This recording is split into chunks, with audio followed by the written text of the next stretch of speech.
Well, I didn't intend to do another financial video literally the day after yesterday, where I had a financial epiphany and I finally understood. And I don't fully understand yet, but I'm finally starting to understand what Jeff Snyder's been talking about over the past few years. I first discovered um, his writing when I was in college, and I read him often, though I could never finally fully grasp everything. And I read him because it was interesting to read a different perspective that didn't sound ridiculous on its face. And for those who didn't listen yesterday, please go back and listen to that, because I don't want to get into the whole explanation of what I just figured out.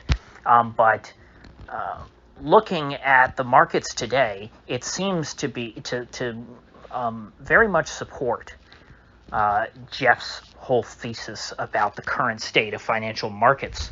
And today, what happened today, if it had happened on Friday or Thursday, if this kind of a sell-off, this kind of a sell-off in all of these different asset classes simultaneously, it would have confused me last week. But after I had that big breakthrough yesterday, and I finally understood what the real utility was of Treasury bonds, today makes a lot of sense to me. Now, of course, what I'm referring to is there was a big sell-off, and most people are going to be talking about the sell-off in the stock market, but it wasn't just a sell-off in the stock market. It was a sell-off in all markets, pretty much, save for two very, very specific markets, and I'll get to that. But there was a sell-off in stocks, in all sectors that I've seen. I checked, I keep lists of these things. I checked all the sectors that I could think of. All the sector ETFs are red. Junk bonds are down. I didn't look specifically at municipal versus corporate, but I'm going to assume that they're both down, considering that junk bonds in general are down. Commodities, the ones, at least the commodities that I own, were down. Not even gold on a day like today, when you have all this market volatility. Gold could not catch a bid. Gold was pretty much flat. I mean, it was up a little bit, like less than 0.25%. Oil, I got killed on oil today. I don't want to talk about that, but I'm still hopeful that oil will recover.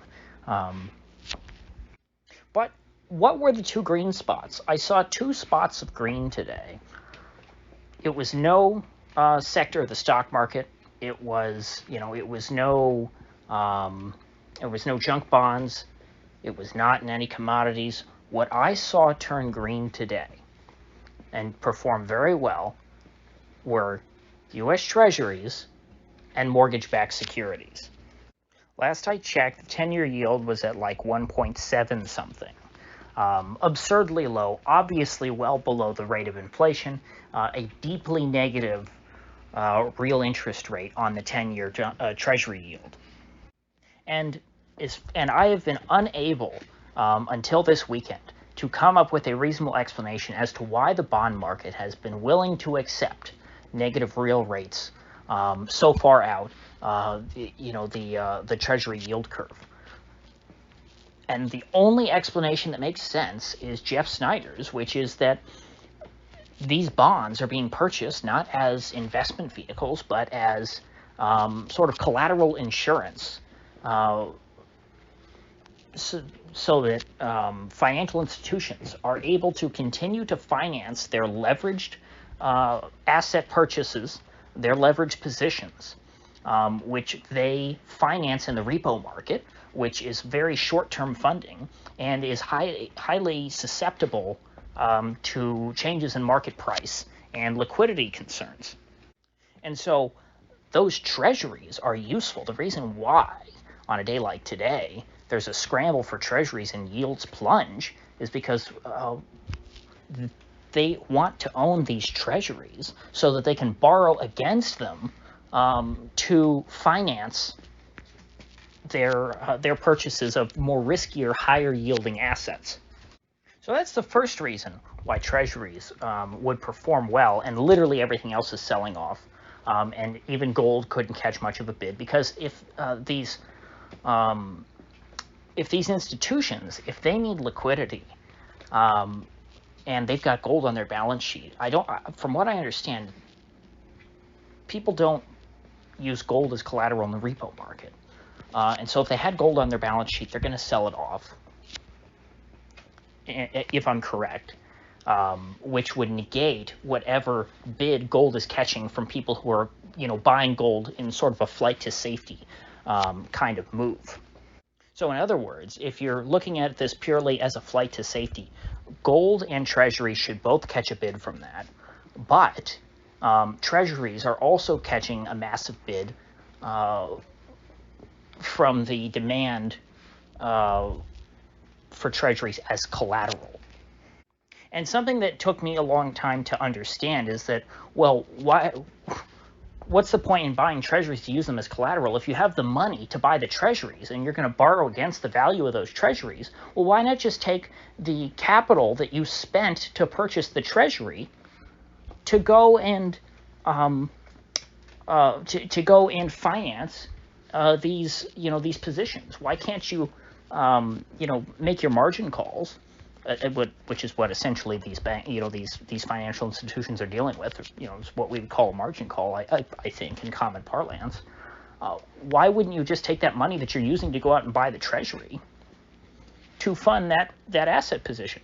And the answer is, these institutions don't really own these treasuries. They're borrowing in the repo market to purchase these treasuries, and then they're rehypothecating these treasuries by then. So they're borrowing the treasury bond. They're borrowing the money to go buy the treasury, and then they are taking that treasury that they paid for with borrowed money, and they're pledging it as collateral, an asset they don't own, in a totally separate repo transaction to fund the purchase of yet another asset. And it's times like this that I wish I did a whiteboard like George Gammon. And frankly, I don't know why he hasn't done a whiteboard video on this sort of thing, because, I've heard him. I mean, he's interviewed Jeff Snyder more than anybody I listen to. I think the first time I heard Jeff Snyder interviewed might have been on Bob Murphy's show. And I'd already been reading Jeff, I think because Zero Hedge reposts his stuff sometimes. I'd already been reading him at the time, and I found him interesting. And so he didn't get into this, too deeply with Bob. And I wish somebody like George Gammon, who has a real good knack for explaining things, with his whiteboards and stuff, would go over this. Because if he had done that, and maybe he has in the past and I just didn't see the video, but he should probably do it again, because this is a really important concept, I think, for people to get. I wasn't exaggerating when I called it an epiphany yesterday. So anyway, back to the main topic. People are not rehypothecating gold derivatives, because you wouldn't be rehypothecating physical gold. That would be way too difficult. People aren't rehypothecating gold derivatives in the repo market to finance the purchase of junk bonds and equities and whatever else toxic waste they happen to have on their balance sheet. And so that, I think, sufficiently explains the discrepancy in the performance of treasuries and gold today. Now, moving on to mortgage-backed securities. Notice I did not mention people rehypothecating mortgage-backed securities in the repo market to finance the purchase of junk bonds. I don't know if people are doing that. I guess they could. Mortgage-backed securities, I think, are probably pretty decent collateral. They're not as good as treasuries, I'm sure. But right now, with the housing market being so hot and with the Fed supporting mortgage-backed securities so strongly, I would think that they're highly liquid. And today, like I said, the only other asset that I saw that performed as well as treasuries were mortgage-backed securities.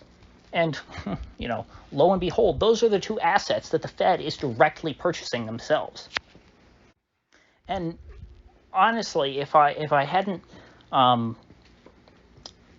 didn't understand all of the repo market stuff, I would have just looked at a day like today and said, oh, the only things up are treasuries and mortgage-backed securities. Well, duh, that's all exclusively because of the demand created by the Fed. Because why else would literally everything else be red except for the two assets that the Fed is buying? It's pretty obvious. So I think it's a little bit of both. I think it's both, but it's not entirely just the Fed. There's also the collateral issue.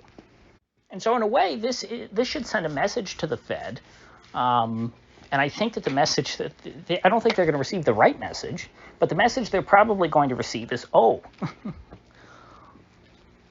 the only two asset classes that are performing well are the ones we're buying directly. Maybe we should buy more different kinds of asset classes and in a higher quantity.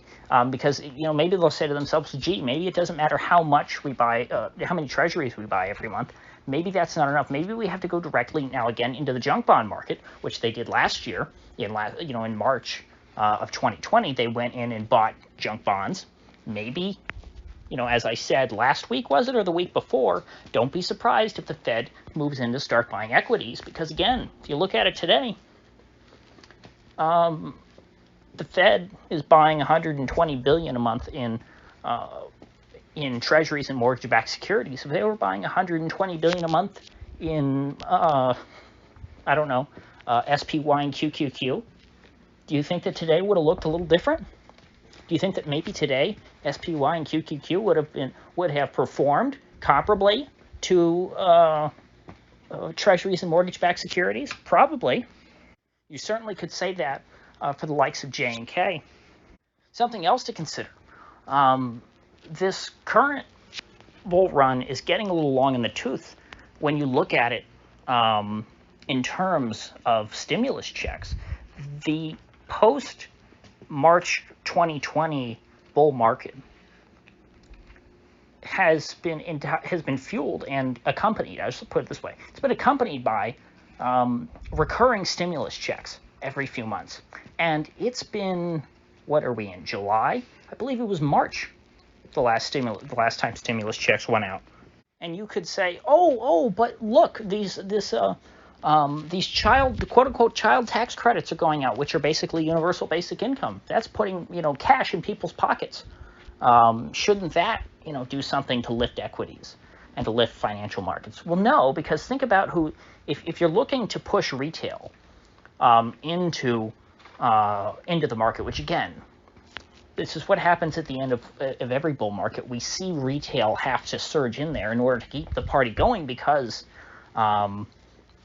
the institutions and the high net worth individuals are already all levered up, and they can't buy anymore. And so they need that buying power of the retail investor to come in and give the market one last push in order to entice more and more retail investors in.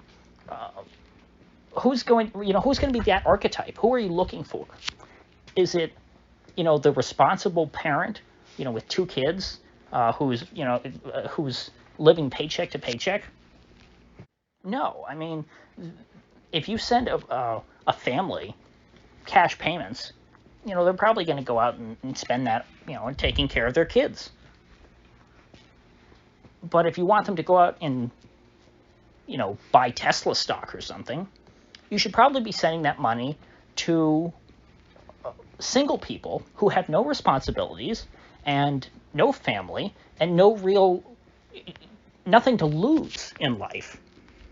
You need to target high time preference individuals who are, not only not risk averse, but risk loving. Because as the price of an asset moves up, so does risk. Price and risk are positively correlated. Your lowest risk is at the bottom of the market.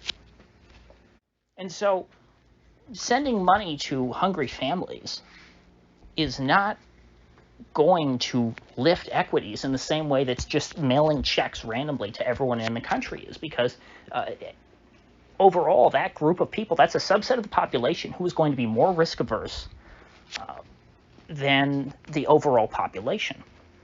So we need another round of stimmies. I think that that's something that the Fed is missing. So there's a lot moving forward that the Fed can do and that Congress can do if they want to keep this bull market going. But days like today are warnings. This is the market telling the authorities, hey, keep printing. Give us more. We want more. M-O-A-R. But to be clear, they don't want more in the Treasury market. That's just making things worse. In fact, something I forgot to point out is that if you're looking at this from sort of the collateral scarcity perspective, the Fed buying treasuries is in practice, even though sentiment-wise, it's going to boost sentiment for the Fed doing QE because people think QE makes stocks go up. And I won't say that I entirely disbelieve that yet. I'm not totally convinced, but I believe that 100% just a few days ago. Now I believe it not quite as much. Most people believe 100% QE is bullish for stocks, and so therefore they're more willing to buy stocks the more the Fed does QE. But in practice, what the Fed is doing by sucking treasuries out of the market is they are exacerbating any collateral scarcity problems that may arise. And if there's a scarcity of collateral or a shortage of collateral, well, that is then any blip in the price of risk assets, any dip is going to be exacerbated. It's going to accelerate because the less collateral there is in treasuries that can be used to borrow against to continue to finance those positions through the dips in order to weather the storm of the short term. And I'm talking about 1 or 2 days a week. If people don't have enough collateral to weather that storm, they're going to have to liquidate their positions and accelerate the decline. And so to that extent, QE can actually be bearish for risk assets because QE is not subsidizing the purchase of risk assets. It's driving up the price of, quote unquote, risk-free assets. And so if the Fed really wants to stimulate everything else, they would want to shift and quit buying so much treasuries, or at least keep buying the same amount of treasuries, but start buying junk bonds at the very least. Because what the Fed, what in theory QE is doing is it's forcing investors to chase yield. By keeping treasury yields so low, it's forcing everyone further out the risk curve than they otherwise would be. But when you have the practical issue of the Fed sopping up collateral that's needed in order for financial institutions to continue to hold these leveraged positions in risk assets, they're betraying their own objectives. And so therefore, if they want to achieve the goal which has never been their official goal, they never say they're just trying to push up risk asset prices. What the Fed needs to do is the Fed themselves needs to move further out the risk curve so that they get past and they stop competing with institutional investors for risk-free assets that they can use as collateral, and instead the Fed start buying up risk assets and therefore pushing people further out that way. Because the Fed, is not trying to chase mom and pop investors out of the Treasury market. The mom and pop investors are nowhere near the Treasury market. Mom and pop investors are in the junk bond market. And so the Fed, the people who they think they're competing with, is different from who they're actually competing with. Treasuries are not an investment. They're a form of insurance under this interpretation. And so therefore, for QE to do what the Fed really wants to do, the Fed needs to find something that actually is an investment. They need to go to whatever the lowest risk investment. I guess you would say investment-grade corporate bonds. Maybe that would be. Maybe you don't have to skip straight to junk bonds. Maybe do investment-grade corporate bonds, and then you move into junk, and then eventually, of course, equity ETFs. The Bank of Japan's been there for a long time. I'm sure the Fed will get there in due time themselves. So, with that said, I guess I will see you folks back here tomorrow.